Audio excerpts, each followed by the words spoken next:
ಚಿಂದಿ ಉಡಾಯಿಸೋ ಖಾರ ಬಣ್ಣ ರುಚಿಯನ್ನು ನೀಡುತ್ತದೆ. ಮೆಣಸಿನ ಪುಡಿ ಚಿಂದಿ ಉಡಾಯಿಸೋ ಖಾರ ಬಣ್ಣ ರುಚಿ. ಚಿನ್ನಸ್ವಾಮಿ ಸ್ಟೇಡಿಯಂ ಬಳಿ ಕಾಲು ತುಳಿತ ಪ್ರಕರಣಕ್ಕೆ ಸಂಬಂಧಪಟ್ಟಂತೆ ಸಚಿವ ಎಂ ಬಿ ಪಾಟೀಲ್ ಮಾತನಾಡಿದ್ದಾರೆ. ಇಲ್ಲಿ ಲೋಪ ಆಗಿದೆ, ಯಾರ ಕಾರಣ ಅನ್ನೋದನ್ನ ತನಿಖೆ ಮಾಡಬೇಕಲ್ಲ, ನಡೀತಾ ಇದೆ. ಇದರಲ್ಲಿ ವಿಪಕ್ಷಗಳು ರಾಜಕೀಯ ಮಾಡೋದು ಬೇಡ ಅಂತ ಹೇಳಿದ್ದಾರೆ ಎಂ ಬಿ ಪಾಟೀಲ್. ಬೆಂಗಳೂರಲ್ಲಿ ಮಾತನಾಡಿದ್ದಾರೆ. ಮುಖ್ಯಮಂತ್ರಿಗಳು ಈಗಾಗಲೇ ತನಿಖೆಗೆ ಆದೇಶ ಮಾಡಿದ್ದಾರೆ. ತಪ್ಪಿತಸ್ಥರು ಯಾರೇ ಇದ್ದರೂ ಕೂಡ ಕ್ರಮ ಆಗುತ್ತೆ. ಮೇಲ್ನೋಟಕ್ಕೆ ಸಮನ್ವಯತೆಯಲ್ಲಿ ಕೊರತೆ ಆಗಿದೆ ಅನ್ನೋದನ್ನು ಒಪ್ಪಿಕೊಂಡಿದ್ದಾರೆ.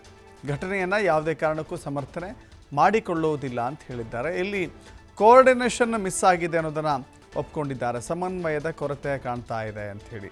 ಸಮನ್ವಯತೆ ಯಾರ್ಯಾರ ಮಧ್ಯೆ ಆಗಬೇಕಾಗಿತ್ತು ಅಂದರೆ RCB ಮ್ಯಾನೇಜ್ಮೆಂಟ್ ಜೊತೆ, KSCA ಜೊತೆ, BCCI ಜೊತೆ, ರಾಜ್ಯ ಸರ್ಕಾರ, ಈ 4 ಜನರು ಸೇರಿಕೊಂಡು ಮಾತನಾಡಿಕೊಂಡು ಹೇಗೆ ಏನು ಎತ್ತ ಅಂತ ಒಂದು ಪ್ಲ್ಯಾನ್ ಮಾಡಿಕೊಳ್ಳಬಹುದಾಗಿತ್ತು.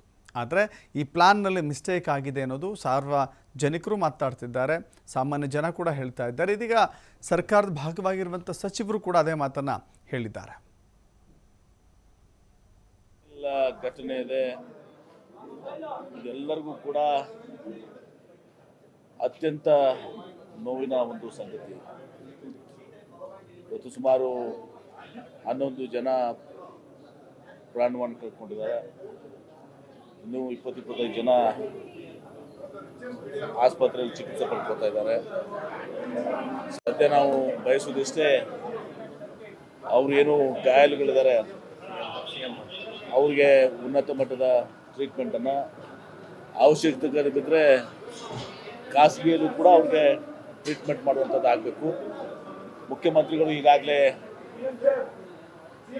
ಎನ್ಕ್ವೈರಿನ ಆದೇಶ ಮಾಡಿದ್ದಾರೆ. ತಪ್ಪಿಸ್ತರು ಯಾರೇ ಇರಲಿ, ಲೋಪದೋಷ ಏನೇ ಇರಲಿ, ಎಷ್ಟೇ ದೊಡ್ಡವರಿರಲಿ, ಅವ್ರ ಮೇಲೆ ನಿಶ್ಚಿತವಾಗಿಯೂ ಕೂಡ ಕ್ರಮವನ್ನು ಕೈಗೊಳ್ಳಬೇಕಾಗ್ತದೆ. ಕ್ರಮವನ್ನು ಕೈಗೊಳ್ತೀವಿ. ನೋಡಿ, IPL ಘಟನೆ ಇದೆ, ಇದೆಲ್ಲರಿಗೂ ಕೂಡ ಅತ್ಯಂತ ನೋವಿನ